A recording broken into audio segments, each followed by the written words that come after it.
ಹುಟ್ಟುಹಬ್ಬದ ದಿನದಂದೇ ಟ್ರಕ್ ಡಿಕ್ಕಿಯಾಗಿ ಬಾಲಕ ಸಾವನ್ನಪ್ಪಿರೋ ಅಂತ ದಾರುಣ ಘಟನೆ ನಡೆದಿದೆ. ಬೆಂಗಳೂರಿನ ಆರ್ಟಿ ನಗರದ ಬಳಿ ಬೈಕ್ಗೆ ಡಿಕ್ಕಿಯಾದಂಥ ಟ್ರಕ್ ಡಿಕ್ಕಿ ರಭಸಕ್ಕೆ 12 ವರ್ಷದ ಬಾಲಕ ಭಾನು ತೇಜ ಸ್ಥಳದಲ್ಲೇ ಸಾವನ್ನಪ್ಪಿದ್ದಾನೆ. 1 ತಿಂಗಳಿಂದ ಆತ ವೇದ ಪಾಠವನ್ನ ಕಲಿತಾ ಇದ್ದ. ಡಿಕ್ಕಿಯ ರಭಸಕ್ಕೆ 12 ವರ್ಷದ ಬಾಲಕ ಭಾನು ತೇಜು ಸ್ಥಳದಲ್ಲೇ ಸಾವನ್ನಪ್ಪಿದ್ದಾನೆ. 1 ತಿಂಗಳಿಂದ ಆತ ವೇದ ಪಾಠವನ್ನ ಕಲಿತಾ ಇದ್ದ. ಭಾನು ತೇಜ ಮೂಲತಃ ಆಂಧ್ರ ಪ್ರದೇಶದ ಚಿತ್ತೂರಿನವನು. ಹುಟ್ಟುಹಬ್ಬದ ದಿನದಂದೇ ಟ್ರಕ್ ಡಿಕ್ಕಿಯಾದಂಥ ಘಟನೆ ಇದು.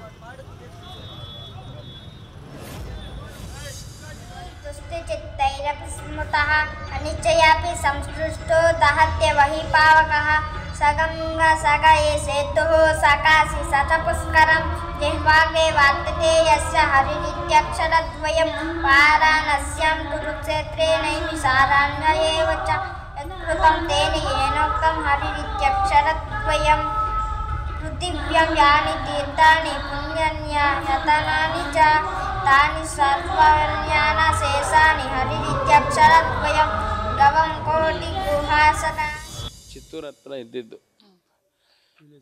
7th ಕಂಪ್ಲೀಟ್ ಆಯಿತು, 8th ಹೋಗ್ಬೇಕಾಗಿತ್ತು. ಅವರಪ್ಪ ಬಂದ್ಬಿಟ್ಟು ಪುರೋಹಿತ ಕಲ್ತ್ಕೊಳ್ಳಿ ಅಂತ ಹೇಳ್ಬಿಟ್ಟು ಅವ್ರ ನೆಂಟ್ರ ಮನೆ ಆದಂಥ ಅನ್ನ ಆಗಬೇಕು ದೂರ ಸಂಬಂಧಿ ಅವ್ರ ಹತ್ರ ಕರ್ಕೊಂಬಂದು ಬಿಟ್ಟು ಹೋದರು. ಹೋದ ತಿಂಗಳು ಕರೆಕ್ಟಾಗಿ 1 ತಿಂಗಳು ಆಗ್ತಿದೆ ಕರ್ಕೊಂಬಂದು ಬಿಟ್ಬಿಟ್ಟು ಹೋದರು. ಚೆನ್ನಾಗೇ ಇದ್ದರು ಎಲ್ಲ ರೀತಿಯಲ್ಲಿ.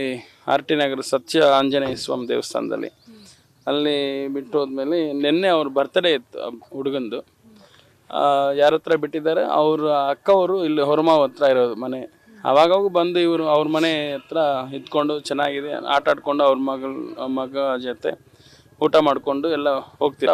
ಅವ್ರು ಬಂದು ಆಚರಣೆ ಎಲ್ಲ ಮುಗಿದು ಊಟ ಎಲ್ಲ ಮಾಡಿಕೊಂಡು ರಾತ್ರಿ ಬೆಳಗ್ಗೆ, ಈಗ ಧನುರ್ಮಾಸ ಆಗಿರೋದನ್ನು ಬೆಳಗ್ಗೆನೇ ಓಪನ್ ಮಾಡ್ಬೇಕು ದೇವಸ್ಥಾನ 4:15ಗೆಲ್ಲ. ಹಾಗಾಗಿ ಹೋಗೋಣ ಅಂತ ಹೇಳ್ಬಿಟ್ಟು ಅವ್ರ ಗುರುಗಳು, ಅವ್ರ ಅಣ್ಣನೂ ಗುರು ಇಬ್ಬರು ಒಂದೇನೆ. ಹಾಗಾಗಿ ಅವ್ರ ಜೊತೆಯಲ್ಲಿ ರಾತ್ರಿ 10-10:30 ಮನೆ ಬಿಟ್ಟು ಹೋಗ್ಬೇಕಾದ್ರೆ ಈ ಥರ. ಹೆಚ್ಚಿನ ಮಾಹಿತಿ ನೀಡಿದರೆ ನಮ್ಮ ಪ್ರತಿನಿಧಿ ಅಂಕಿತಾ ದೂರವಾಣಿ ಸಂಪರ್ಕಕ್ಕೆ ಸಿಕ್ಕಿದ್ದಾರೆ. ಅಂಕಿತಾ, ನಿಜಕ್ಕೂ ಕೂಡ ಬಾಲಕನ ಹುಟ್ಟುಹಬ್ಬದ ದಿನದಂದೇ ಅಪಘಾತ ಸಂಭವಿಸಿರೋ ಅಂಥದ್ದು. ಎಲ್ಲಿ ಅಪಘಾತ ಸಂಭವಿಸ್ತು? ಈಗ ಬಾಲಕನ ಕುಟುಂಬಸ್ಥರು ಬಂದಿದ್ದಾರಾ? ಏನು ಹೇಳ್ತಾರೆ ಘಟನಾವಳಿ ಬಗ್ಗೆ? ಮಧುಸೂದನ್, ಹೆಣ್ಣೂರು ಸಂಚಾರಿ ಪೊಲೀಸ್ ಠಾಣಾ ವ್ಯಾಪ್ತಿಯಲ್ಲಿ ಈ ಘಟನೆ ನಡೆದಿದೆ. ಮೃತ ಬಾಲಕನ ತಂದೆ ರವಿ ಹಾಗೆ ಸುಮಾ ಇವರು ಮೂಲತಃ ಚಿತ್ತೂರು ಮೂಲದವರು. ಹಾಗಾಗಿ ಇವರು ಈಗಾಗಲೇ ಯಾವಾಗ ವಿಚಾರ ಗೊತ್ತಾಯಿತು ಈ ಸಂದರ್ಭದಲ್ಲಿ ಚಿತ್ತೂರಿನಿಂದ ಬೆಂಗಳೂರಿಗೂ ಕೂಡ ಬಂದಿದ್ದಾರೆ. ಅಂದ್ರೆ ನಿನ್ನೆ ಈ ಯುವಕ ಏನಿದ್ದಾನೆ ಮೃತ ಬಾಲಕ ಭಾನು ತೇಜ, ಆತನ ಹುಟ್ಟುಹಬ್ಬ ಇತ್ತು. ಕಳೆದ 1 ತಿಂಗಳ ಹಿಂದೆ ಎಷ್ಟೇ ಈತ ಬೆಂಗಳೂರಿಗೆ ಬಂದಿದ್ದ, ವೇದ ಕಲಿತಾ ಇದ್ದ. ಆರ್ಟಿ ನಗರದ ಸತ್ಯಾಂಜನೇಯ ಸ್ವಾಮಿ ದೇವಸ್ಥಾನ ಏನಿದೆ ಅಲ್ಲಿ ಆತ ವೇದವನ್ನ ಕಲಿತಾ ಇದ್ದ. ಸದ್ಯ ಅಲ್ಲಿ ಆ ದೇವಸ್ಥಾನದಲ್ಲೇ ಗುರುಗಳ ಜೊತೆ ಆತ ವಾಸವಿದ್ದ ಅನ್ನೋದ್ರ ಬಗ್ಗೆಯೂ ಕೂಡ ಅವರ ಪೋಷಕರು ಮಾಹಿತಿಯನ್ನ ಕೊಡ್ತಾ ಇರುವಂತದ್ದು. ಅಂದ್ರೆ ಟ್ರಕ್ ಚಾಲಕನ ಎಡವಟ್ಟಿನಿಂದ ಆಗಿದೆ. ಆತನ ಅತಿ ವೇಗದ ಚಾಲನೆಯಿಂದ ಈ ಒಂದು ದುರ್ಘಟನೆ ಸಂಭವಿಸಿದೆ ಅಂತ ಹೇಳಲಾಗ್ತಾ ಇದೆ.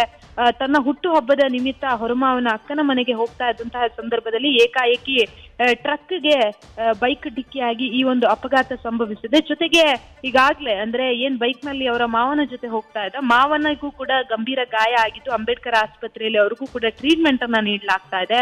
ಮತ್ತೊಂದು ಕಡೆ ಮೃತ ಬಾಲಕನ ಪೋಷಕರ ಆಕ್ರಂದನ ಕೂಡ ಮುಗಿಲು ಮುಟ್ಟಿದೆ. ಅಂದ್ರೆ ಇಬ್ರು ಮಕ್ಕಳು, ಇಬ್ರು ಕೂಡ ಗಂಡು ಮಕ್ಕಳು. ಒಬ್ನನ್ನ ಚೆನ್ನಾಗಿ ಓದಿಸ್ಬೇಕು ಅನ್ನೋ ಕಾರಣಕ್ಕೆ ಅಲ್ಲಿಂದ ಇಲ್ಲಿ ಕಳ್ಸಿದ್ರು, ಅಂದ್ರೆ ಬೆಂಗಳೂರಿಗೆ ಕಳ್ಸಿದ್ರು. ಜೊತೆಗೆ ವೇದ ಅಧ್ಯಯನ ಮಾಡ್ಬೇಕು ಅಂತ ಹೇಳಿ ಬಾಲಕನ ತಂದೆ ಕನಸನ್ನ ಕಂಡಿದ್ರು. ಅದರಂತೆ ಬೆಂಗಳೂರಿನ ಆರ್ಟಿ ನಗರದ ಒಂದು ದೇವಸ್ಥಾನದಲ್ಲಿ ಆತನನ್ನ ಗುರುಗಳನ್ನ ಪರಿಚಯ ಮಾಡಿಕೊಂಡು ಅವರ ಜೊತೆ ವೇದವನ್ನ ಕಲಿಯೋದಕ್ಕೆ ಅಂತ ಹೇಳಿ ಬಿಟ್ಟಿದ್ರು ಅನ್ನೋದ್ರ ಬಗ್ಗೆ ಮಾಹಿತಿ ಲಭ್ಯ ಆಗ್ತಾ ಇರುವಂತದ್ದು. ಮತ್ತೊಂದು ಕಡೆ ಅಪಘಾತ ಆದ ತಕ್ಷಣ ಟ್ರಕ್ ಚಾಲಕ ಕೂಡ ಪರಾರಿಯಾಗಿದ್ದಾನೆ. ಸದ್ಯಕ್ಕೆ ಆತನಿಗಾಗಿ ಪೊಲೀಸರು ಹುಡುಕಾಟವನ್ನ ನಡೆಸ್ತಾ ಇದ್ದಾರೆ. ಮತ್ತೊಂದು ಕಡೆ ಮೃತ ಬಾಲಕನ ಪೋಷಕರು ಕೂಡ ಪೊಲೀಸ್ ಠಾಣೆಗೆ ಅಂದ್ರೆ ಅತಿ ವೇಗದ ಅಜಾಗರೂಕತೆಯ ಚಾಲನೆ ಅಂತ ಹೇಳಿ ಟ್ರಕ್ ಚಾಲಕನ ವಿರುದ್ಧ ದೂರನ್ನು ಕೂಡ ಕೊಟ್ಟಿದ್ದಾರೆ. ಮಧುಸೂದನ್, ಧನ್ಯವಾದ ಅಂಕಿತಾ ನಿಮ್ಮ ಮಾಹಿತಿಗೆ.